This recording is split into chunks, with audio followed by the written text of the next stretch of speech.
Hello అండి, నమస్తే. అందరు బాగున్నారా? కథా కమనీయం ఛానల్కి స్వాగతం. నేను మీ శైలజ.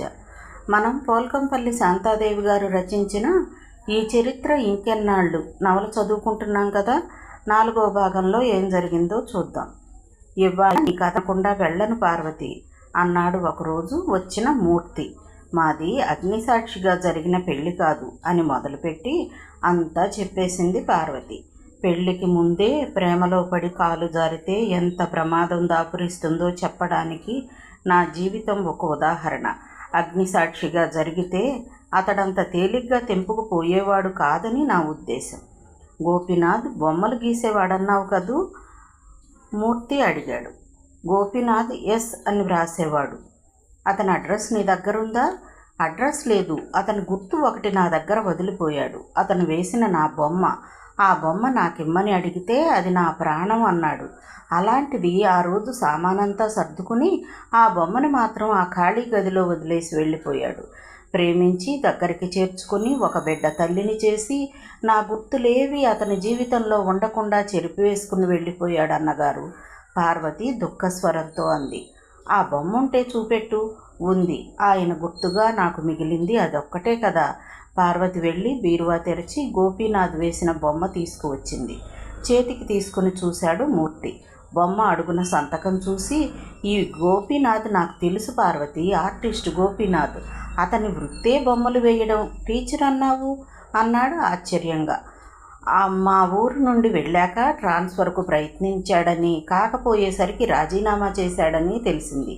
మీకెలా తెలుసు అన్నగారు? ప్రదీప్ అని నాకు ఫ్రెండ్ ఉన్నాడు. అతనికి అబిడ్స్లో బొమ్మల షాప్ ఉంది. అక్కడికి ఆ గోపీనాథ్ తన పెయింటింగ్స్ తెచ్చి ఇస్తూ ఉంటాడు అమ్మకం కోసమని. బొమ్మలు గీయడంలో నాకు ఆసక్తి ఉండడం వల్ల అతనితో స్నేహం పెంచుకున్నాను. అతని జీవితంలో ఎంత కథ ఉందని నాకు తెలియదు. నీ జీవితంలో ఎంత ట్రాజడీ ఉందని తెలియదు. ఏదో పట్టింపులు పంతాలతో భార్యాభర్తలు విడిపోయారు అనుకున్నానే గాని. ఆయనకు పెళ్ళయిందా? అయ్యింది. 3 పిల్లలు కూడా. సికింద్రాబాద్లో అద్దె ఇంట్లో కాపురం. బొమ్మలు అమ్ముడుపోతే తప్ప దినం గడవదు. ఇంతకాలం ఈ సంగతి తెలియదు. లేకపోతే ఎప్పుడో మీ ఇద్దరినీ కలిపేవాడిని. రేపే లాక్కొస్తాను నీ దగ్గరికి. తెచ్చి నీ ముందు పడేస్తాను. మోసపోయింది పార్వతో నువ్వో తేల్చుకోమంటాను. వద్దొద్దు, ఆయన్ని ఇక్కడికి తీసుకురావద్దు. సుందర్ కంటే హీనుడు, దుర్మార్గుడు.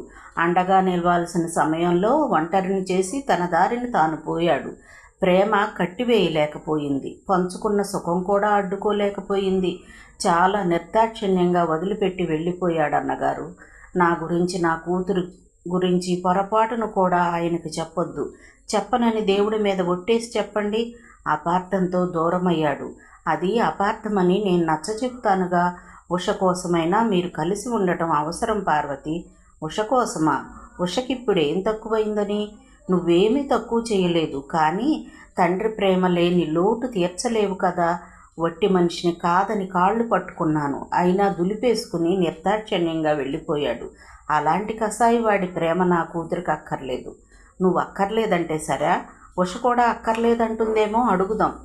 తండ్రి గురించి ఉషకు తెలియడానికి ఎంత మాత్రం వీల్లేదు. మీరు చెబితే నా మీదొట్టే. తప్పు చేయటం మానవ సహజం పార్వతి. క్షమించడం నేర్చుకోకపోతే మనం చాలామందిని పోగొట్టుకుంటాం. ఆయనకి పెళ్ళయిందన్నారు. 3 పిల్లలు కూడానంటున్నారు.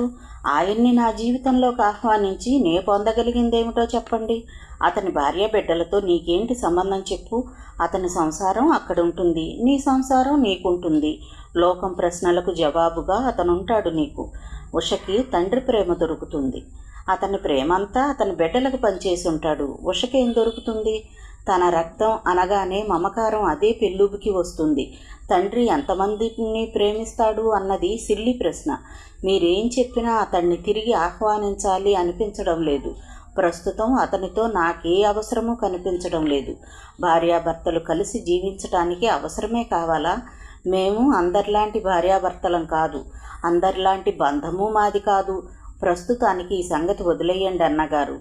ఏ ఆత్మవిశ్వాసంతో ఒంటరిగా జీవించడానికి నడుం కట్టానో ఆ ఆత్మవిశ్వాసం ఇంకా సడలిపోలేదు. సడలిపోయిన రోజు ఆయన్ని ఆహ్వానిస్తాను. ఆ రోజు గోపీనాథ్ ఇంటికి వెళ్ళాడు. పెయింటింగ్ పూర్తి అయిందా గోపి? మొన్ననే పూర్తి చేశాను. రా. గోపీనాథ్ బీరువా తెరిచి పెయింటింగ్ తీశాడు. చిత్రం చేతిలోకి తీసుకుని చూశాడు మూర్తి. నిర్మల్ పెయింటింగ్. అజంతా బొమ్మ వేశాడు. గిరిజన యువతి అని చెప్పబడుతున్నట్లుగా విగ్రహం కొంచెం నలుపుగా, పెదవులు కొంచెం ముద్దుగా కనిపిస్తున్నాయి. మెడలో పైకి చుట్టిన జుట్టు, పూసల దండ, జుట్టులో తురిమిన 2 పక్షి ఏకలు, ఆచ్ఛాదన లేని వక్షద్వయం, మగవాడిలో కోరికలు బుసకొట్టేలా చిత్రీకరింపబడ్డాయి. ఈసారి మరీ బాగా వచ్చిందిరా బొమ్మ. రోజు రోజుకు నీ చేతి నుండి అద్భుతమైన కళాఖండాలు వస్తున్నాయి. నీలాంటి చిత్రకారుడు నా స్నేహితుడైనందుకు నేనెంతో గర్వపడుతున్నాను అన్నాడు మూర్తి ప్రశంసగా. డెఫినెట్గా ఇది 500కి పోతుంది. నా ఫ్రెండ్ ఒక అతను మొన్నే చెప్పాడు. వాళ్ళ బాస్ కూతురికి పెళ్లికి బహుమతిగా ఇవ్వటానికి చక్కని పెయింటింగ్ కావాలని. ఇది తీసుకెళ్ళి వాడి కంట కడతాను. గోపీనాథ్ కిటికీ దగ్గరకు వెళ్ళి నిలబడి సిగరెట్ తాగుతూ బయటకు చూస్తున్నాడు మౌనంగా. మాట్లాడకుండా ఆలోచిస్తున్నావు ఏమిటి? పొట్టకూటి కోసం బొమ్మలు వేసే దౌర్భాగ్యం నన్ను ఇప్పుడు వదులుతుందా అని ఆవేదనగా అన్నాడు. 199 మంది కళాకారుల జీవితాలు పొట్టకూటి కోసం తాపత్రయపట్టంతోనే సరిపోతున్నట్లుగా చదువుకుంటాం, వింటూ ఉంటాం. సరస్వతి కటాక్షం ఉన్న చోట లక్ష్మి ఉండలేదంటారా? వాళ్ళిద్దరూ అత్తాకోడళ్ళు కదా. నన్ను గొప్పగా లక్ష్మి భరించాలని కోరికేం లేదురా. నాకెవరైనా తిండి బట్ట ఇచ్చి నా కుటుంబాన్ని చూసుకోగలిగితే చిత్రలేఖనాన్ని ఓ తపస్సుగా సాధన చేసి అద్భుతమైన కళాఖండాన్ని సృష్టించాలని ఉంది. వరల్డ్ ఫేమస్ అనిపించుకోవాలని ఉంది. నాలాంటి వాళ్ళను పోషించటానికి మళ్ళీ ఆ రాజుల కాలం వస్తే బాగుండును అని ఓ నిట్టూర్పు విడిచాడు గోపీనాథ్. మనసు పెట్టి ఒక బొమ్మ వేశావంటే 400-500 వస్తాయి. నీకేం తక్కువరా? మాలాగా నీకు బాసులు లేరు, నెల పొడుగునా చాకరీ లేదు, తిట్లు లేవు. మా జీవితాల ముందు నీ జీవితం ఎంత అదృష్టమైనది, సుఖమైందిరా. నాకు నీ అంత బాగా బొమ్మలు వేయడం వస్తే ఎప్పుడో ఈ వెధవ ఉద్యోగం తన్నేద్దును. నాలోని కళను డబ్బుగా మార్చుకోవడం నాకు ఇష్టం లేదు మూర్తి. కళాకారుడిగా నాకెన్నో ఉన్నతమైన ఆశయాలున్నాయి. సంసార జంజాటంలో పడి నా ఆశయాలన్నీ ఆవిరైపోతున్నాయి. నేను పెళ్ళి ఎందుకు చేసుకున్నానా, పిల్లల్ని ఎందుకు కన్నానా అని ఇప్పుడు పశ్చాత్తాపడుతున్నాను. పొద్దున లేస్తే పాల డబ్బాలు, జబ్బులు, మందులు, ఫీజులు, పుస్తకాలు, స్కూల్ డ్రెస్సులు, ఇదొక చక్రంలా నన్ను గిరగిరా తిప్పేస్తుంది. కానీ చిత్రమేంటో తెలుసా? ఈ చక్రం నేను సృష్టించుకున్నదే. నాలాంటి వాళ్ళు పెళ్లి జోలికి పోవడం అంత తెలివి తక్కువ మరొకటి లేదు. ఈ గ్రహింపు వచ్చేసరికి చక్రం తయారైపోయింది. కొంచెం హాస్యంగా, కొంచెం బాధగా అన్నాడు గోపీనాథ్. నీ వాదం తప్పు. అన్ని అనుభవాలు పొందినప్పుడే మానవ హృదయానికి పరిపూర్ణత వస్తుంది. పెళ్ళి, సంసారం లేకపోవడం అంటే జీవితానికి ఒక పక్క అంతా చీకటి అన్నమాట. ఆ చీకటిలో ఏమీ చూడలేవు, ఏమీ పొందలేవు. ఇప్పుడు చూస్తున్నది, పొందుతున్నది చాలా అద్భుతంగా ఉంది. గోపీనాథ్ సిగరెట్ కిటికీలోంచి విసిరేసి వచ్చి బీరువాలోంచి బాటిల్ తీశాడు. రా, కంపెనీ ఇద్దు. మా ఆవిడకి తెలిస్తే చంపేస్తుంది అంటూనే టేబుల్ దగ్గరకు నడిచాడు మూర్తి. ఈ తాగుడు నిన్ను సగం చెడగొడుతున్నట్లుగా నాకు అనుమానం. ఎలా? డబ్బు నాశనం, ఆరోగ్యం నాశనం. కానీ ఇది తాగినప్పుడు ఇది ఇచ్చే ఉత్తేజంతో నాలోని కళాకారుడు మేలుకుంటాడు, గొప్పగా బొమ్మలు గీస్తాడు. ఇదే లేకపోతే బొమ్మలే లేవు, కళాకారుడు లేడు. చిత్రకారుడు తాగితే తప్ప బొమ్మలు వేయలేడంటావా? చాలా వరకు. అసలు నీకు ఈ తాగుడు ఎలా అలవాటైంది? బొమ్మలతో పాటు వచ్చేసిందా? నా జీవితంలో చీకటి రోజులున్నాయి మూర్తి. ఆ బాధను మర్చిపోవడం కోసం అలవాటు చేసుకున్నాను. లేకపోతే కనీసం ఒక్కలాంటిది కూడా ముట్టేవాడిని కాదు. విలక్షణమైన అలవాట్లతో జీవించాలి అనుకునేవాడిని. అలాంటిది నా జీవితమే తలకిందులైపోయింది ఒకానొక దుస్సంఘటనతో. ఏమా దుస్సంఘటన? బాపు కంటే ఎన్నో రెట్లు అందమైన సజీవమైన బొమ్మ 16 ఏళ్ల వయసు తెచ్చిన మెసమెసలతో తుళ్ళిపడే జలపాతంలా ఉండేది. ఆమెకిచ్చాను తొలిసారిగా నా మనసును. ఆ తరువాత తెలిసింది ఎంతమాత్రం అర్హత లేని మనిషికిచ్చానని. ఆమె నుండి, ఆమె ఊరు నుండి పారిపోయి వచ్చేశాను. ఆ బాధ మర్చిపోవడానికి డ్రింక్ అలవాటు చేసుకున్నాను. అర్హత లేని మనిషి అంటే అంతకుముందే ఆమెకు మరొకరితో సంబంధం ఉందని తెలిసింది. నువ్వు నీ కళ్ళతో చూసావా? చెప్పుడు మాటలా? అంతా కాకపోయినా కొంత చూశాను. జరిగిన దాన్ని బట్టి ఆమె దోషి అన్న నిర్ణయానికి వచ్చేశాను. పార్వతి దోషి కాదు. దోషి అయితే మరో మగవాడిని జీవితంలోకి రానివ్వక మూడుగా గడుపుతుందా? నువ్వు పొరపాటు పడ్డావు. అని పార్వతి గురించి చెప్పాలి అనిపించింది. కానీ పార్వతి ఒట్టేసి చెప్పొద్దు అనటం వల్ల చెప్పలేకపోయాడు మూర్తి. అంతలో నాన్న అమ్మ పిలుస్తుంది నిన్ను అని ఓ 5 ఏళ్ల పాప వచ్చి పిలిచింది. ఆ పిల్ల తొడుక్కున్న ఫ్రాక్ వెనుక హుక్స్ తెగిపోయినట్లున్నాయి. వీపంతా బయటికి కనిపిస్తుంది. సరిగా తైల సంస్కారం లేనట్లుగా జుట్టు రాగి రంగులో మెరుస్తుంది. ముక్కులో ఓ పక్క బలపం మొక్కలా చీమిడి మెరుస్తోంది. బొమ్మలెంతో అద్భుతంగా గీసే ఓ చిత్రకారుడి కూతురంటే ఎవ్వరూ నమ్మేట్టుగా లేదా పాప దరిద్రం. అంతకు మించి తల్లిదండ్రుల అలక్ష్యం కనిపిస్తున్నాయి. ఉష పక్కన ఈ పిల్లని నిలబెడితే యువరాణి పక్కన దాసి పిల్లను చూసినట్లవుతుందేమో. ఒకరోజు గులాబీ రంగు కవర్ చుట్టిన చిత్రపటాన్ని తీసుకువచ్చాడు మూర్తి.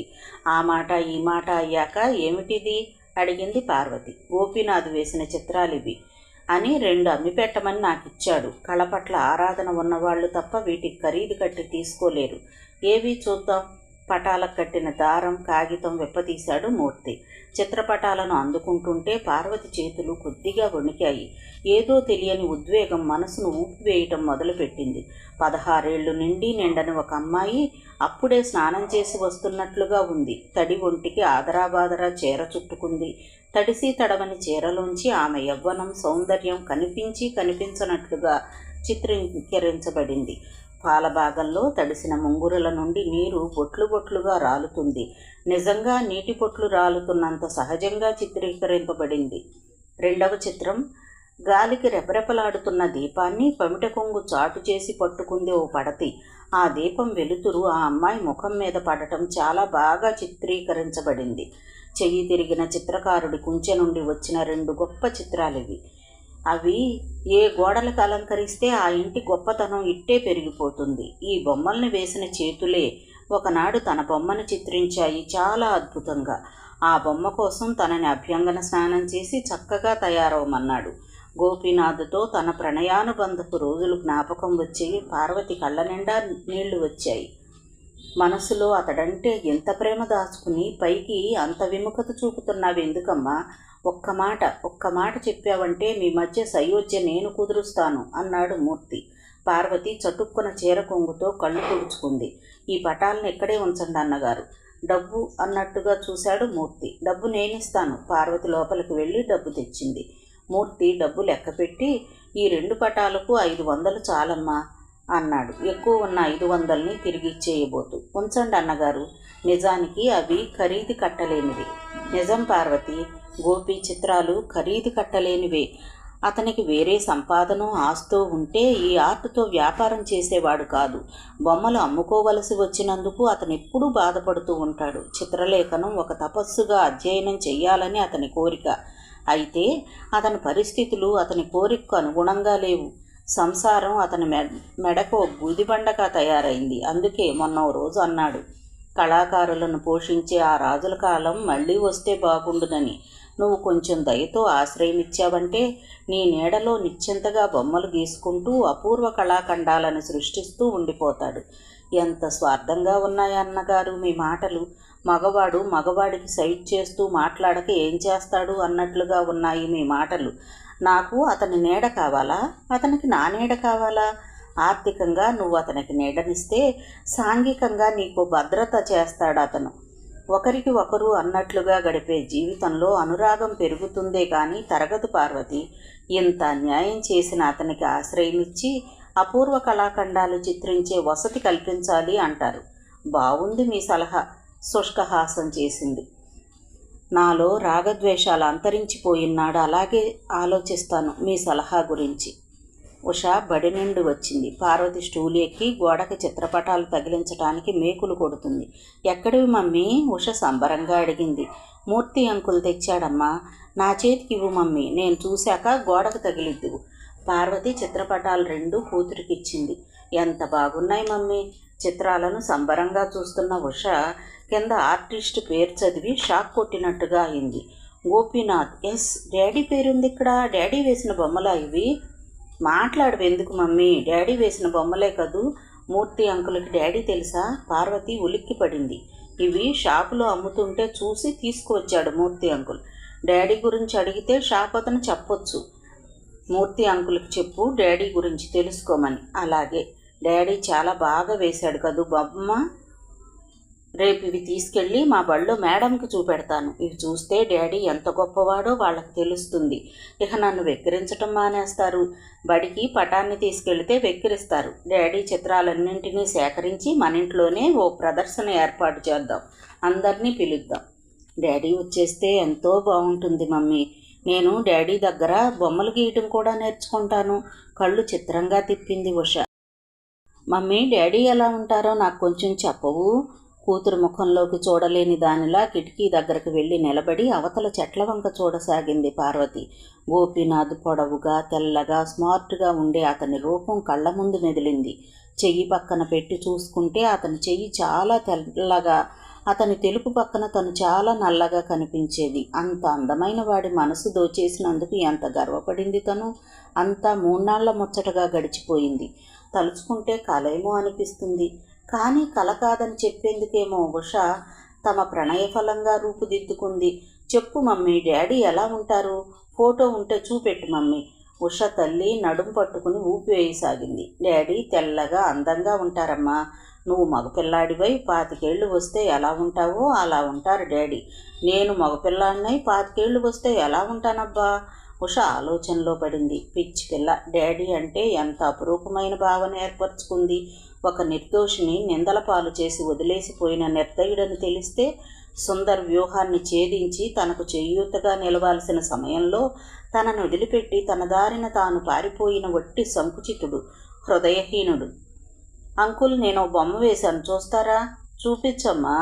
ఉష పరిగెత్తుకుంటూ వెళ్ళి తన నోట్స్లో వేసిన బొమ్మ ఒకటి తెచ్చి చూపెట్టింది. కొండలు, కొండల వెనుక అస్తమిస్తున్న సూర్యుడు, కొండల అంచుల్లో ఎగిరిపోతున్న పక్షులు, కొండలకి కొంచెం దూరంగా ప్రవహిస్తున్న నది, నదిలో చిన్న పడవ, నీటి అంచుల్లో కలువ పూలు, గడ్డి దుబ్బులు. పెన్సిల్తో వేసిన చిత్రం అది. రంగులు లేవు, కుంచెలు లేవు. పెన్సిల్ గీతలతోటే ప్రకృతిని కళ్ల ముందు నిలిచేట్టు చేసింది. ఆ పసి మనసులో ఉదయించిన ఊహకు రూపకల్పన. చిత్రం అడుగున తండ్రిలాగే ఉషారాణి ఎస్ అని వ్రాసింది. చాలా బాగా వేశావమ్మా. ఇంకొంచెం శ్రద్ధ పెట్టి సాధన చేశావంటే తండ్రిని మించిన కూతురు అవుతావు. మమ్మీకి చూపించావా? చూపాను అంకుల్. మరోసారి ఇలాంటి పిచ్చి గీతలు గీసావంటే తంతాను అంది. ఉష మ్లానమైన ముఖంతో చెప్పింది. ఎందుకు? ఇలాంటి వాటిల్లో పడితే చదువు పాడైపోతుందట. నిన్ను చక్కగా చదివించాలని మీ మమ్మీ ఆశయం. మీ మమ్మీ ఆశలన్నీ నీ మీదే కదా. మమ్మీ కోరిక తీర్చడమే నీ కోరిక కదా అన్నాడు మూర్తి అనునయంగా. నాకు ఆశలుండవా అంకుల్?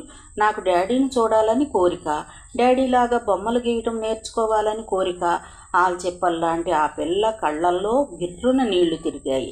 డాడీ లేకపోతే నీకేం తక్కువ చేశానే? పార్వతి ఎప్పుడు వచ్చిందో కసురుతున్నట్లుగా అడిగింది. తక్కువ చేశావో ఎక్కువ చేశావో నాకు అక్కర్లేదు. నాకు డాడీ కావాలి. డాడీ ఎక్కడున్నాడో తెలిస్తే డాడీకి లెటర్ రాస్తాను ఇంటికి వచ్చేయమని. దీని ఉన్మాదం చూడండి అన్నగారు. పుట్టినప్పటి నుండి అరచేతిలో పువ్వులా చూస్తున్న నాకంటే ఇది అసలు పుట్టిందో లేదో కూడా తెలియని ఆ తండ్రే ఎక్కువయ్యాడు దీనికి. ఉష దుఃఖంతో కోపంతో లేచిపోయింది. పాపం, ఆ పసి మనసును ఎందుకు గాయపరుస్తావు పార్వతి? నేను ఒకసారి సికింద్రాబాద్ తీసుకెళ్లి చూపెడతానే. మూర్తి జాలిగా అన్నాడు. వీల్లేదు. పార్వతి కస్సుమన్నట్లుగా అంది.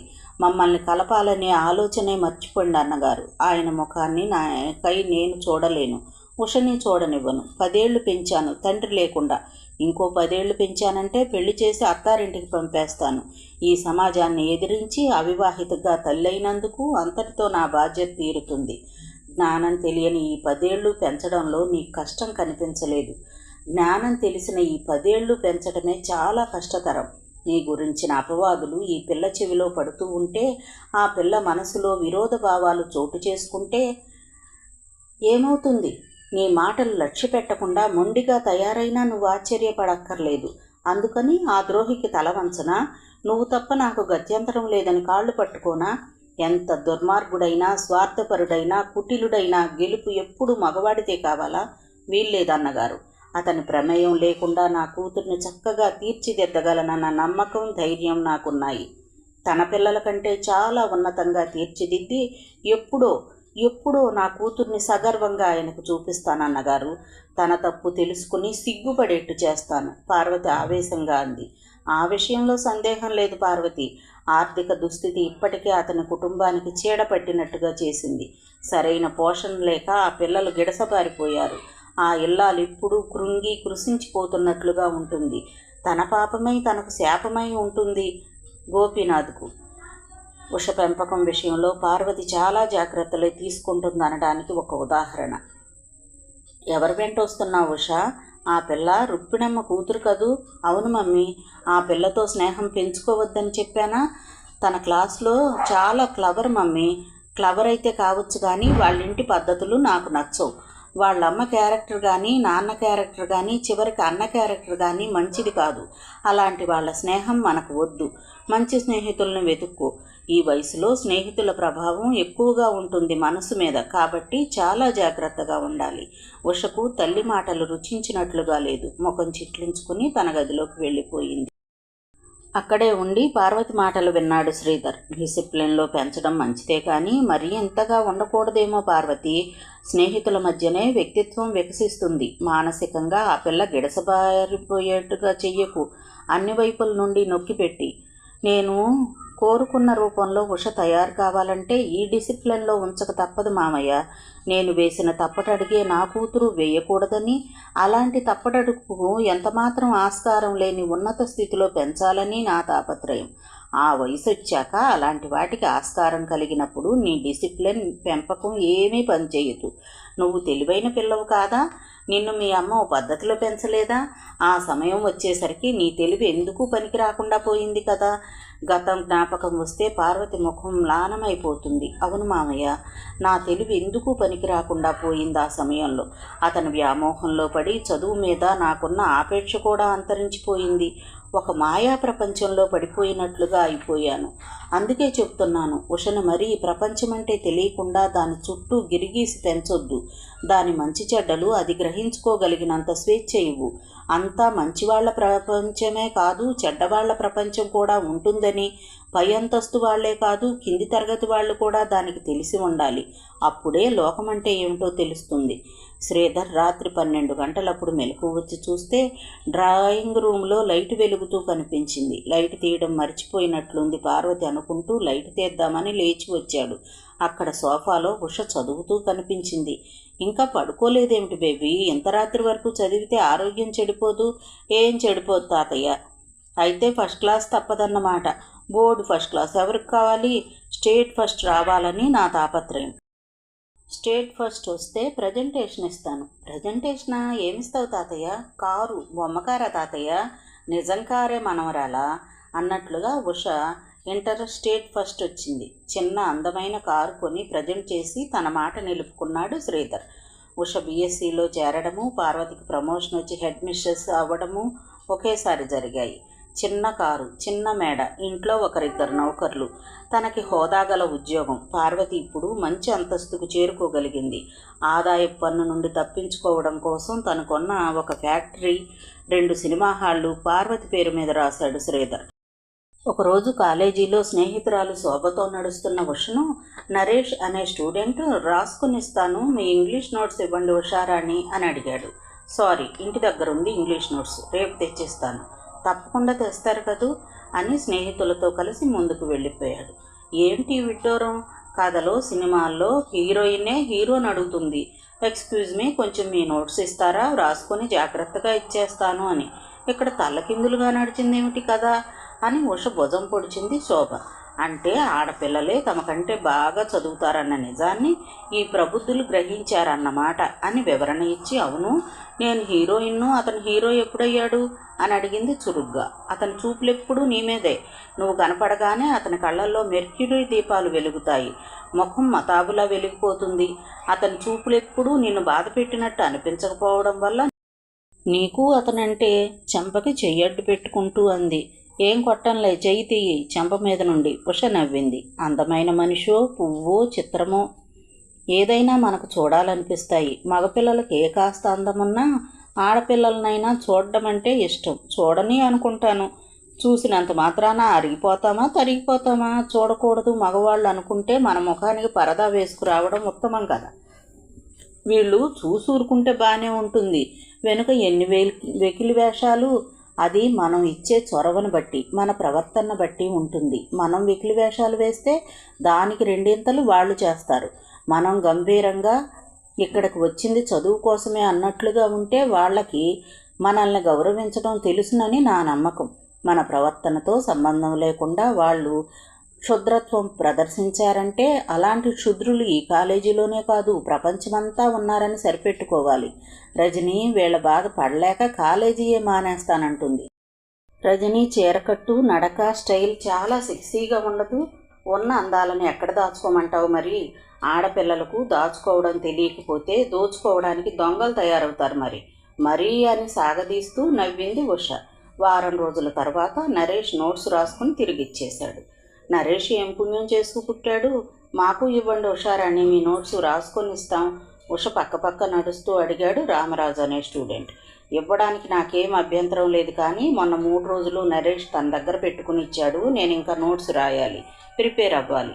ఇప్పుడు మీకు ఇవ్వడానికి కుదరదు. ఇంకా వెకిలితనం ఏమి గ్రహించినట్లుగా చాలా మృదువుగా చెప్పింది ఉష ఇంగ్లీష్లో.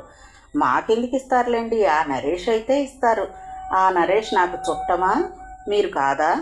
నాకేం ఇలాంటి భేదభావాలు లేవు రామరాజు గారు. సహ విద్యార్థులం, మన దృష్టి చదువు మీదే ఉండాలి. పార్టీలు, తేడాలు మన మధ్యలోకి రాకూడదు. ప్రేమలు, ఆకర్షణలు అవి వికటించి ద్వేషాలు మన మధ్యలోకి రాకూడదు. ఆ రొచ్చుకుంటలో పడ్డానికి ముందు చాలా టైం ఉంది. హాయిగా చదువుకోవడానికి వచ్చి ఆ లంపకటం తగిలించుకోవడం ఎందుకు? ప్లీజ్, అనవసరంగా మనసును విషపూరితం చేసుకోవద్దు. చేసుకుని ఎదుటి జీవితం మీద చిమ్మటానికి ప్రయత్నించవద్దు. ఈసారి మాటలు మృదువుగానే కాదు, కొంచెం పదును కూడా పెట్టబడ్డాయి. ఉష చక్కని ఇంగ్లీష్లో మాట్లాడుతుంటే ఎవరైనా డంగైపోవలసిందే. ఆ అమ్మాయి ఇంగ్లీష్ ఉచ్చారణను ప్రతి లెక్చరరు మెచ్చుకుంటాడు. ఆ చక్కెరపోత కబుర్లకేం? ఆ నరేష్ అంటే మీకు ఇష్టం. ఎప్పుడో పట్టుబడకపోతారా? మీ సంగతి తేల్చకపోతానా? స్నేహితులతో కలిసి చరచరా వెళ్ళిపోయాడు రామరాజు. ఈ రామరాజుగాడు విలన్ అవతారం ఎత్తాడంటే ప్రవర్తనా లోపం నీదా అతనిదా? శోభ వ్యంగ్యంగా అడిగింది. హీరో హీరోయిన్ కాక విలన్ కూడా వచ్చేశాడన్నమాట మన కథలోకి. Very good. ఉష అధైర్యపడకుండా నవ్వింది. నరేష్ హీరో అయినప్పుడు కదా విలన్ ప్రవేశించే అవసరం కలిగేది మన కథలో. మన ప్రమేయం లేకుండా ఈ మగ వెధవలు రెచ్చిపోతారని ఒప్పుకోవన్నమాట. రెచ్చిపోయినప్పుడు చూద్దాం. అతన్ని అణిచేందుకు ఉపాయమే దొరకదా? కో స్టడీ చేస్తే ఇవే బాధలు. దినదినగండం అన్నట్లుగా సాగుతుంది మన కాలేజీ లైఫ్. మగవాళ్ల మనస్తత్వం ఇప్పటి నుండే మనం కాచి వడబోసే అవకాశం ఏర్పడుతుందన్నమాట. ముందు మనకు లైఫ్లో చాలా ఉపయోగపడుతుంది ఈ అనుభవం. అబ్బా, నువ్వు సీరియస్గా ఏది తీసుకోవన్నమాట. చదువు శ్రమే ఎక్కువ ఈ బుర్ర మీద. ఇంకా ఇవన్నీ ఎందుకు? దాని మీద ఒత్తిడి పెట్టడం. రామరాజు మాటలు ఎలానో తెలిసాయి నరేష్. నా కారణంగా మీరు మాటలు పడ్డారన్నమాట. నేను మీ నోట్స్ ఇప్పించుకోకపోయినా బాగుండేది అన్నాడు నొచ్చుకున్నట్లుగా. ఇది మీరు మనస్ఫూర్తిగా అనే మాట అయితే ఇలాంటివి మరోసారి జరగకుండా జాగ్రత్త పడతారని నా నమ్మకం. క్లుప్తంగా అని ముందుకు కదిలింది ఉష. నరేష్ ముఖం వెలవెలపోయినట్లుగా అయింది. మర్నాటి నుండి అతని ప్రవర్తనలో చాలా మార్పు వచ్చింది. ఉష కనిపించగానే ఆరాధనా వర్షం కురిపించే అతని కళ్ళు ఇప్పుడు ఆమె కనిపించగానే కిందికి వాలిపోతున్నాయి. బుద్ధిమంతుడైన కుర్రాళ్లా తలంచుకు వెళ్ళిపోతున్నాడు. రామరాజుకు ఉషను దబాయించడానికి ఎక్కడా ఆస్కారం కనిపించడం లేదు. చదువు మీద తప్ప మరి దేని మీద దృష్టి లేనట్లుగా ఉండే ఉష అంటే ప్రతి లెక్చరర్కి చెప్పలేనంత అభిమానం. వాళ్ళెవ్వరూ ఉష మీద ఈగ కూడా వాలనివ్వరు. కొద్ది రోజులు గడిచిపోయాయి. ఒకరోజు పోస్ట్లో ఓ ఉత్తరం వచ్చింది ఉషకు నరేష్ నుండి. డియర్ ఉషారాణి, ఎందరో అందమైన వాళ్ళున్నా మనసు వాలేది ఒక్కరి మీదే. ఆ వాలడం అంటే అనురాగం ఇక్కడి నుండే పుట్టుకు వస్తుందా అని ఆశ్చర్యంగా ఉంది. కాలేజీలో మొదటిసారిగా మిమ్మల్ని చూసినప్పుడే నా మనసులో చెరగని ముద్ర వేశారు. మిమ్మల్ని చూడగానే నా మనసు శ్రావణ మేఘం అయ్యింది. చంద్రుణ్ణి చూసిన చకోరంలా అయ్యింది. మనసుకు శరాఘాతం లాంటి మాటలు విసరకండి. మిమ్మల్ని చూడకుండా తలదించుకుపోవడం నాకు ఎంత హృదయశల్యంగా ఉందో తెలుసా? కళ్ళుండి అంధత్వం అభినయించడం అంత కష్టంగా ఉంది. ఈ బుద్ధిమంతుడి పాత్ర నేను ఇక వెయ్యలేను ఉషారాణి. మీతో మాట్లాడాలని ఉంది. మీ కళ్ళల్లోకి చూస్తూ ఉండిపోవాలని ఉంది. మీకు దయ కలగకపోతే నాకు చచ్చిపోవాలని ఉంది. నిజం, నేను చచ్చిపోతాను ఉషారాణి. మీరు దీనికి జవాబు ఇవ్వకపోతే నా ప్రేమ భంగాన్ని చీటీలో వ్రాసిపెట్టి ఆత్మహత్య చేసుకు చచ్చిపోతాను. 24 గంటల్లో మీ నుండి ఏ జవాబు లేకపోతే ఈ నరేష్ మీకిక కనిపించడు. ఇట్లు నరేష్. జవాబిస్తే దాన్ని అలుసుగా తీసుకుని ముందుకు వచ్చేసి తలనొప్పిగా తయారవుతాడేమో. జవాబివ్వడం మానేస్తే నిజంగా చచ్చిపోతాడేమో. అప్పుడు హత్య చేయకపోయినా హత్య చేసినంత పాపం చుట్టుకుంటుంది తనకు. ఇప్పుడేంటి కర్తవ్యం తనకు? అతను నిజంగా చచ్చిపోతే తను జీవితాంతం చింతించే బదులు జవాబిచ్చి అందువల్ల ఏదైనా సమస్య ఉత్పన్నమైతే ఎదుర్కోవడమే మంచిది. నరేష్కి జవాబుగా ఇలా రాసింది. ప్రేమ పూజారి నరేష్కు. మగ పుట్టుకు పుట్టి ఇలాంటి ఉత్తరాలు రాసి ఆడపిల్లల కనికరం సంపాదించడానికి మీరు సిగ్గుపడాలి. నాకు 17 ఏళ్ళు, మీకు 1, 2 ఎక్కువో తక్కువో ఉంటాయి. ఇది ప్రేమల గురించి ప్రణయాల గురించి ఆలోచించాల్సిన వయసా? కాలేజీలో ఎందుకు చేరాం? చక్కగా చదువుకోవడానికి, జీవితానికి విజ్ఞానపు సోపానాలు నిర్మించుకోవడానికి. అంతేగాని కాలేజీలు కళ్యాణ వేదికలు కాకూడదు. అలాగని మీ ఆరాధనని మీలోని ప్రణయస్పందనని మరీ అంత తేలిగ్గా తీసివేయను లేను.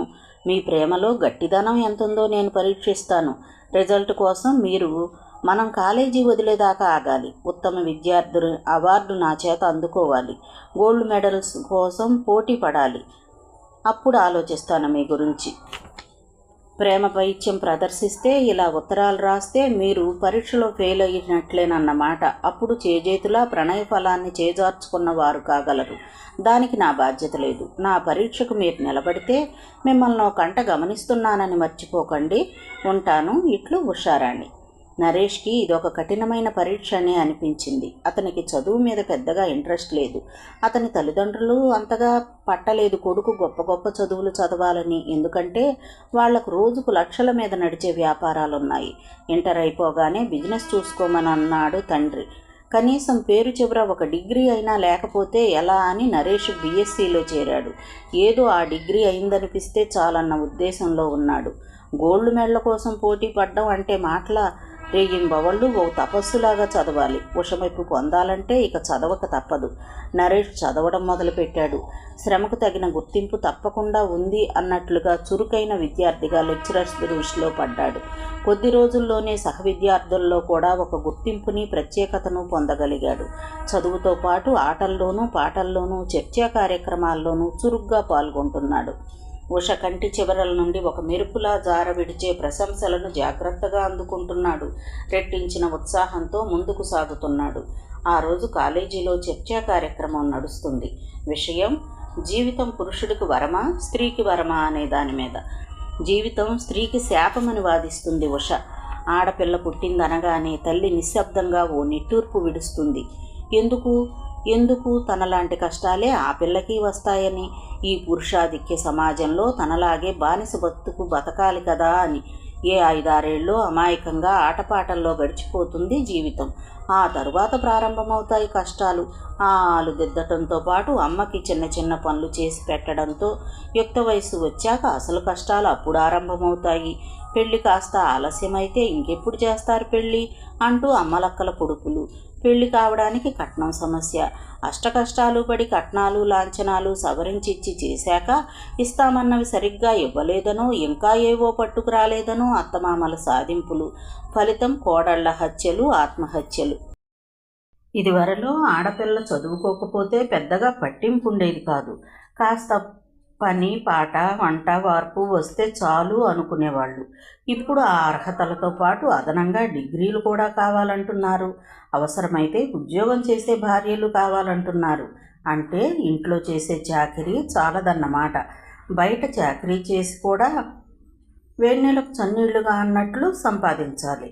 గృహిణి అంటే బరువు ఇచ్చే గాడిద తప్ప ఇంకేం కాదు చాలా కుటుంబాలలో.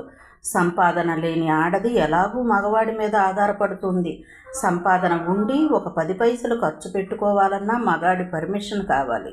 ఇంకా ఆడదాని దౌర్భాగ్యం గురించి చెప్పాలంటే చాలా ఉన్నాయి. ఈ ధోరణిలో సాగింది ఉష ఉపన్యాసం. ఇప్పుడు నరేష్ ఆడబ్రతికే వరం అని చెబుతారు. అనౌన్సర్ చెప్పగానే నరేష్ వేదిక మీదకి వచ్చి గొంతు సవరించుకుని మొదలుపెట్టాడు. ఎవరో కవి ఆడబ్రతికే మధురం అన్నారు. ఆ మాటతో నేను పూర్తిగా ఏకీభవిస్తున్నాను. ఈ ప్రపంచంలో ఉన్న కష్టాలన్నీ మగవాళ్లకే. 5 ఏళ్ళు వచ్చి రాకముందే ఆలతో ప్రారంభం. చదవాలి, క్లాసులు పాస్ అవ్వాలి, ఉద్యోగం సంపాదించుకోవాలి. మగవాడికి అసలు కష్టాలు ప్రారంభమయ్యేది ఆడదాన్ని భార్యగా స్వీకరించినప్పటి నుండి. అమ్మగారికి చీరలు నగలు తెచ్చి అలంకరించాలి, సినిమాలకి షికార్లకి తిప్పాలి, పుట్టుకు వచ్చే సంతానాన్ని సాకి సంతరించాలి. ఫ్యాక్టరీలలో, ఆఫీసుల్లో, బళ్లలో గాడిద చాకిరీ చేసి సంపాదించేది మగవాడు. కాస్త వంట చేసి చక్కగా అలంకరించుకొని ఇరుగు పొరుగులతో చక్కగా కబుర్లు చెప్పుకోవచ్చు ఆడవాళ్ళు. పత్రికలు, పుస్తకాలు చదువుకోనవచ్చు. మగవాళ్ళకు అలంకరించుకుని ఇంట్లో కూర్చుంటే కుదరదు కదా. అందుకే అంటాను, మగాడై సంసారం ఏడవడం కంటే ఎద్దై బండి లాగడం మేలని. నా ఉద్దేశం ప్రకారం జీవితం మగవాడికి శాపమని. నరేష్ వాదనకు మగపిల్లలంతా హర్షధ్వానాలు చేశారు. చీరలు, నగలు తెచ్చి అలంకరించాలి అన్నప్పుడు అందరితో పాటు ఉష కూడా ముసిముసిగా నవ్వింది. ఆ ముసిముసి నవ్వును పదిలంగా మనసులో దాచుకున్నాడు నరేష్. ఆ రోజుతో బీఎస్సీ ఫైనల్ పరీక్ష అయిపోయింది. తల మీద మోస్తున్న బరువేదో కిందికి దించుకున్న రిలీఫ్ అందరి ముఖాల్లోనూ. పగలు రాత్రి చదివి అలసిపోయిన ముఖాల్లో చిరునవ్వు వెలిగింది. అప్పుడే విచ్చిన రోజా పువ్వులా ఉండే ఉషముఖం కూడా కాస్త వాడిపోయింది. ప్యాడ్ ఊపుతూ నడుస్తున్న నరేష్ కాలేజీ గేటు దగ్గర కలిసి ఉషను చూడగానే చిరునవ్వు నవ్వాడు. ఇక మాట్లాడొచ్చా మేడం? మీకు నేను మేడంని ఎప్పుడయ్యాను? ఉష ఆశ్చర్యంగా అడిగింది. నా ప్రేమలేఖకు జవాబిచ్చినప్పటి నుండి. ఆహా, పాస్ అయ్యానా ఫెయిల్ అయ్యానా పేపర్లో రిజల్ట్ చూసుకుంటున్న ఉద్వేగం నరేష్ ముఖంలో. రేపు సాయంత్రం పబ్లిక్ గార్డెన్కి రండి, అక్కడ చెబుతాను రిజల్ట్. ఇంతకాలం చదువులో ఎలా గడిచిపోయింది తెలియదు. ఇప్పుడు కూడా నిరీక్షించాలంటే చాలా కష్టం. నన్ను కష్టపెట్టడమే నీకు ఆనందం కదా. నువ్వు చాలా కఠినమైన దానివి ఉష. ఆ బిరుదులు, తిట్లు రేపటి వరకు దాచుకోండి. చిరునవ్వుతో ముందుకు కదిలిన ఉష, పాపం బాగా చదివినట్టున్నాడు, చిక్కిపోయాడు జాలిగా అనుకుంది. మనసులో ఆప్యాయతా తరంగం కదిలింది. చెప్పిన చోటికి చెప్పిన టైంకి ఓ పావుగంట ముందుగా వచ్చాడు నరేష్. సరిగ్గా చెప్పిన టైంకి వచ్చింది ఉష. ఇద్దరూ పార్కులో ప్రవేశించి చెట్ల పక్కన కూర్చున్నారు. సీరియస్గా ఉన్న నరేష్ ముఖం చూసి, అలా ఉన్నారెందుకు? ఇంటి దగ్గర ఇప్పుడే చీవాట్లు తినొచ్చిన అబ్బాయిలా అంది ఉష. రిజల్ట్ చూసుకోబోతున్న అబ్బాయి ముఖం అంటే సరిగ్గా సరిపోతుంది. రిజల్ట్ పాస్, ఇదిగో మీకు ఇస్తున్న ఉత్తమ ప్రేమికుడు అవార్డు, ఐ లవ్ యూ అన్న బహుమతి అంటూ ఉష అటు ఇటు చూసి గబుక్కున అతని భుజాల మీద చేతులదిమి అతని పెదవుల మీద ముద్దు పెట్టుకుంది. ఇంచుమించుగా 3 ఏళ్ల తపస్సుకు దొరికిన ఫలితం ఇది. చివరి క్షణంలో దేవతానుగ్రహం. నరేష్ కళ్ళల్లో చిన్నగా తడి చోటు చేసుకుంది. మీ కళ్ళు, అరే ఏమిటిది? ఉష గాబరా పడింది. జవాబుగా నరేష్ ఉషని దగ్గరగా కౌగిలించుకుని ఉక్కిరి బిక్కిరి చేయసాగాడు. ఉద్వేగం గట్లు తెంచుకున్నట్లుగా అందిన చోటల్లా పిచ్చి పిచ్చిగా ముద్దులు పెట్టుకున్నాడు. వారించలేదు ఉష. 2-3 నిమిషాల తరువాత కౌగిలి సడలింది. ఎడంగా జరిగి కూర్చున్నారు. బీఎస్సీ అయిపోయాక నెక్స్ట్ ఏమిటి? ఉష ప్రారంభిస్తూ అడిగింది. మెడిసిన్ చదవాలి అనుకుంటున్నాను. మా ఫాదర్కి పెద్దగా నా చదువు మీద ఇంట్రెస్ట్ లేదు. ఇంతటితో చదువు చాలించి బిజినెస్ చూసుకోమంటున్నాడు. నాకు బిజినెస్ చేయడం ఇష్టం లేదు. పేరు చివర ఏదో ఓ డిగ్రీ తగిలించుకోకపోతే ఎలా అని కాలేజీలో చేరగానే పెద్దగా నాకు చదువు మీద ఇంట్రెస్ట్ ఉండేది కాదు. నీ ఉత్తరం నన్ను చదువులోకి నెట్టేసింది. చదువు అనేది వ్యసనంగా తయారు చేసింది. చదువు అనే మహాసాగరంలో గజయతగాడినై ఏదాలని ఉంది. గొప్ప గొప్ప బహుమతులు చదువుల తల్లి నుండి పొందాలని ఉంది. ముగ్ధురాలైనట్లుగా పెదవుల మీద చిరునవ్వుతో చూస్తోంది అతనికేసి ఉష. అయితే నాకు అందనంత ఎత్తుకు ఎదిగిపోవాలనుందన్నమాట. నేను ఎంత ఎత్తుకు ఎదిగినా నా దారపు కొసలు నీతోనే ముడివేసి ఉంటాయి. నీ నెక్స్ట్ ప్రోగ్రామ్ ఏమిటి? మెడిసిన్ చేయాలనుకుంటున్నాను. మమ్మీ కూడా మెడిసిన్ చదవమంది. అయితే మరో 5 ఏళ్ళు మనం కలిసి చదువుతామన్నమాట. మూర్తి తల్లికి సుస్థిగా ఉందని తెలిసి చూసి రావడానికి వెళ్ళింది పార్వతి మలక్పేటకు. పరామర్శ పూర్తి అయ్యాక వచ్చి బస్టాప్లో నిలబడింది. కారున్నా ఎక్కువగా ఉపయోగించదు పార్వతి. ఎంతసేపు నిలబడినా బస్సు రాలేదు. కానీ ఆమె నిలువునా కొయ్యబారిపోయే దృశ్యం ఒకటి కంటపడింది. స్కూటర్ మీద ఎవరో యువకుడి నడుం చుట్టూ చెయ్యి వేసి రివ్వున వెళ్ళిపోయింది ఉష. వాళ్ళ దృష్టి రోడ్డు మీద ఉండడం వల్ల పార్వతిని చూడలేదు. ఎవరా అబ్బాయి? ఆ అబ్బాయితో ఎంత సన్నిహిత సంబంధం లేకపోతే అతని నడుం మీద చెయ్యి వేసి ఎంత పబ్లిక్గా అతని స్కూటర్ మీద వెళుతుంది? తన కడుపున పుట్టి తన చేతుల్లో పెరిగిన కూతురు తనకు తెలియకుండా ఎంత కథ నడుపుతుంది? అసలు ఇది తన ఉషేనా? ఇంకెవరైనా ఆ రూపంలో వెళ్ళారా? బస్సు వచ్చాక ఆమె ఎలా ఎక్కిందో ఎలా ఇల్లు చేరిందో తెలియదు. ఈజీ చైర్లో పడుకుని కొద్దిగా వెనక్కి ముందుకి ఊగుతూ ఏదో మ్యాగజైన్ చదువుకుంటుంది ఉష. అమ్మయ్య, ఇంట్లోనే ఉంది కదా అనుకుంటూ రిలీఫ్ పొందబోయేంతలో తను చూసింది మెరూన్ కలర్ మ్యాక్సీలోనేనని గుర్తొచ్చి గుండెలో బాంబు పేలినట్టుగా అయింది. ఈ రూపంలో ఎవరైనా ఆడపిల్ల ఉంటే ఉండొచ్చు కానీ సరిగ్గా ఇదే కలర్ మ్యాక్సీ ఎలా వేసుకుంటుంది? ఇందాక నువ్వెక్కడికైనా వెళ్ళావా ఉష? పార్వతి చాలా శాంతాన్ని తెచ్చిపెట్టుకుని అంది. ఉష అబద్ధం చెబితే చెంపలు వాయించటానికి, నిప్పులు కురిపించటానికి రెడీగా ఉంది పార్వతి. ఉషకి అబద్ధం చెప్పడం అలవాట్లేదు. అది కన్నతల్లితో చెప్పడం అంటే అసహ్యం. అందుకని వెళ్ళాను మమ్మీ అని చెప్పింది. ఎవరితో? హఠాత్తుగా పిడుగు రాలినట్లుగా అయిపోయింది పార్వతి గొంతు. నరేష్ అని నా క్లాస్మేట్ మమ్మీ. అతను నేను ప్రేమించుకున్నాం, పెళ్లి కూడా చేసుకోవాలి అనుకుంటున్నాం. సందర్భం చూసుకుని ఈ సంగతి నీతో చెప్పాలనుకున్నాను. ఉష తొణకలేదు, బెణకలేదు. చాలా మామూలు విషయం అన్నట్లుగా చెప్పింది. ప్రేమించావా? పెళ్లి కూడా చేసుకుందాం అనుకున్నావా? నేనింకా బ్రతికొండగానే? నాతో ఒక్క మాట చెప్పకుండా పార్వతి వెర్రిదానిలా చూసింది.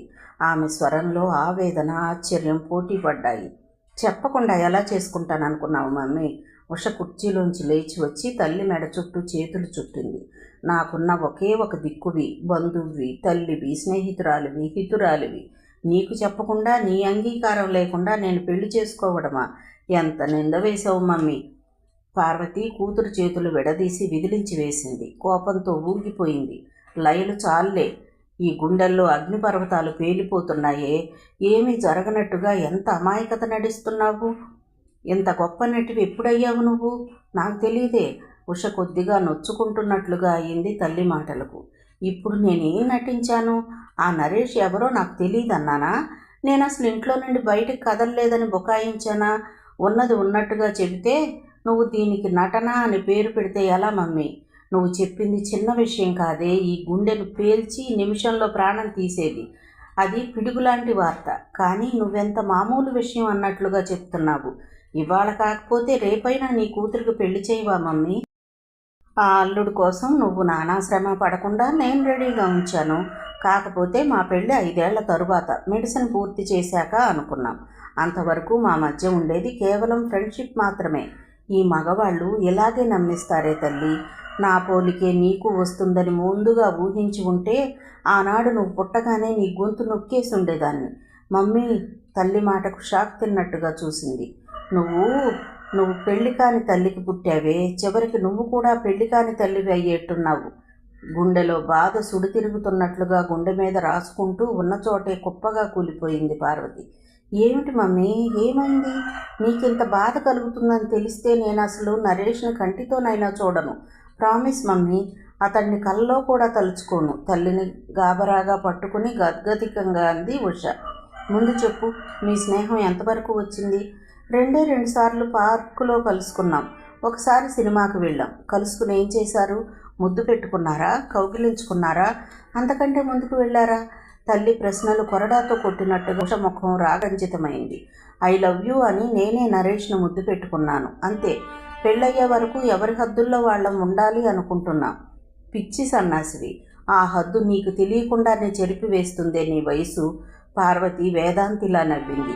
అయితే మమ్మీ, నాకు డాడీ లేడా? నువ్వు చెప్పిన కథ, ఆయన బొమ్మల పిచ్చిలో పడి దేశాలు పట్టిపోయాడని, అదంతా కట్టు కదా? ఉష గాయపడ్డట్టుగా అడిగింది. నువ్వు నేను వేసిన తప్పటడిగే వేస్తుంటే నా కథ చెప్పక తప్పదనిపిస్తుంది. తప్పు చేసిన తల్లికి అదే తప్పు చేస్తున్న కూతుర్ని దండించే అర్హత లేదేమోనని భయపడుతున్నానే. తల్లి గుండెల మీద వేలాడుతున్న మాంగల్యాలు పట్టుకుని, ఇవి నీ మెళ్ళలోకి ఎలా వచ్చాయి మమ్మీ అని అడిగింది. నేనే కట్టుకున్నాను చెప్పింది పార్వతి, కన్న కూతురు ముందే తలదించుకునే దౌర్భాగ్యం ఏ తల్లికి రాకూడదనుకుంటూ. నిజమా? ఉష్కళ్ళలో బాణం దెబ్బ తగిలి గిలగిల్లాడుతున్న బాధ. నీకంటే 2 ఏళ్లు చిన్న వయసులో అంటూ ప్రారంభించి గోపీనాథ్తో తన ప్రణయం, సుందర్ కాంక్ష తీరలేదని కసితో వెదజల్లిన నిప్పులు, తను అవివాహితగా తల్లి కావడం అంతా చెప్పింది పార్వతి. అపోహలతో అభిమానంతో విడిపోయారేమో అనుకున్నాను మమ్మీ, కానీ ఇలా ఒక దగపడిన తల్లివి అనుకోలేదు. ఇంత విషాదం గుండెలో దాచుకున్నావనుకోలేదు. ఉషకళ్ళు 2 అశ్రుపూరితాలయ్యాయి. గోపీనాథ్ గారు ఇక్కడే ఉన్నారన్నావు. నేనే వెళ్ళి ఆయన్ని నిలదీసి అడుగుతాను. ఒక దుష్టుడు ఆమె మీద కన్నేసి ఆరడి పెడుతుంటే పురుష లక్షణంగా ఆమెకు అండగా నిలిచి ఆ దుష్టుడి పీడ వదిలించడానికి బదులు ఆమె మీదే అబాండాలు వేసి నిజమని నమ్మి ఆమెను నట్టేట ముంచిపోయిన వాడిని నువ్వు ఒక మనిషివేనా అని అడుగుతాను. ఇంత హృదయశూన్యుడివి నువ్వు ఒక ఆర్టిస్టువేనా అని అడుగుతాను. తండ్రి అంటే ఉన్న ఆరాధనాభావం ఆ క్షణంలో అంతర్ధానమై ఆ చోటును అసహ్యం చోటు చేసుకుంది. నీ జీవితంలో జరిగిన అన్యాయాన్ని నేను సరిచేస్తాను మమ్మీ. ఆ విధంగా కూతురుగా నా రుణం తీర్చుకుంటాను. పార్వతి ముఖంలో ఉదాసీనత చోటు చేసుకుంది. ఒక విధంగా నాది ముగిసిపోయిన కథ ఉషా. దాని గురించి ఆలోచించే అవసరం లేదు ఇప్పుడు ఆలోచించాల్సింది నీ గురించి. ఒకసారి ఆ నరేష్ను పిలువు, నేను మాట్లాడతాను. మాట్లాడాల్సింది ఏమీ లేదు మమ్మీ. నేను నరేష్ను మర్చిపోతానని నీకు మాట ఇస్తున్నాను. ఎలాంటి పరిస్థితుల్లోనూ మాట తప్పను. కూతురు నుండి తల్లి కోరేది త్యాగం కాదే ఉషా. కూతురి జీవితం 3 పువ్వులు 6 కాయలుగా పండాలి. నీకు ఈ తల్లి మీద ఏమైనా గౌరవం అభిమానం ఉంటే నీ జీవితంలో జరగాల్సిన ముఖ్యమైన ఘట్టాల గురించి నిర్ణయాధికారం నాకే వదిలిపెట్టు. ఒకసారి నరేష్ని పిలువు, మాట్లాడతాను. పెళ్లి గురించేనా? పెళ్లి గురించే. నేను మెడిసిన్ చేయాలి మమ్మీ. ఉష గొణిగింది. మెడిసిన్ పూర్తి చేయాలని మనస్ఫూర్తిగా అనుకుంటే ప్రేమలో ఎలా పడ్డావు? ప్రేమ మెడిసిన్కి ఆటంకమేం కాదు. అయితే పెళ్లి కూడా ఆటంకం కాదు. మెడిసిన్ పూర్తి చేశాకే పెళ్లి చేసుకుందామని చెప్పాడు నరేష్. అయితే నీతో ప్రేమ దోమ పూర్తిగా తుడిచేసుకోమని చెబుతాను. అతని నీడ కూడా నీ జీవితం మీద పడకుండా కట్టుదిట్టం చేస్తాను. నీకు వెంటనే మరొకరితో పెళ్లి జరిపించేస్తాను. నీ పెళ్లి జరిగిపోతే తప్ప నాకు నిశ్చింత ఏర్పడదు. మమ్మీ, నా మీద నమ్మకం పోయింది కదూ. నిన్ను నమ్మినా నీ వయసుని నమ్మలేను. ఈ మగవాళ్ళను అస్సలు నమ్మలేను. వాళ్ళు మత్తు మందు జల్లి మాయ చేస్తారు. నువ్వింకా పసిపిల్లవని, మగవాళ్ల పట్ల నీకెలాంటి ఊహలు లేవని ఇంతకాలం నేను భ్రమలో ఉన్నాను. నిన్ను ప్రత్యేకంగా పెంచానని, చాలా ఉన్నత స్థితిలో నిన్ను చూస్తానని అనుకున్నాను. కానీ నువ్వు అందరిలాంటి ఆడపిల్లవేననిపించావు. సాధారణమైన ఆడపిల్లల్లాగే ప్రేమలో పడ్డావు. నిన్ను గొప్ప డాక్టర్ని చేసి నీ వ్యక్తిత్వాన్ని ఉన్నతంగా తీర్చిదిద్ది, ఇదిగో నీ కూతురు. నువ్వు నన్ను అన్యాయం చేసినా నీ కూతుర్ని ఎలా తీర్చిదిద్దానో చూడు అని ఒకనాడు ఆయన ముఖం మీద చెళ్ళున కొట్టినట్టుగా ఆయన ముందు నిలబెడదామనుకున్నాను. నేను కట్టుకున్న గాలి మేడలు కూలిపోయాయి అంటూ పార్వతి కూలబడిపోయింది. మిగతా కథ తరువాతి భాగంలో చూద్దామండి. కథ విన్నందుకు ధన్యవాదాలు. ఈ నవల మీకు నచ్చితే ఒక లైక్ చేయండి, షేర్ చేయండి, నా ఛానల్ని సబ్స్క్రైబ్ చేసుకోండి, నన్ను సపోర్ట్ చేయండి. మీరిచ్చే ఒక్క లైక్ నాకు, నా ఛానల్కి ఎంతో సపోర్ట్ని ఇస్తుందండి. Thank you. ఉంటానండి.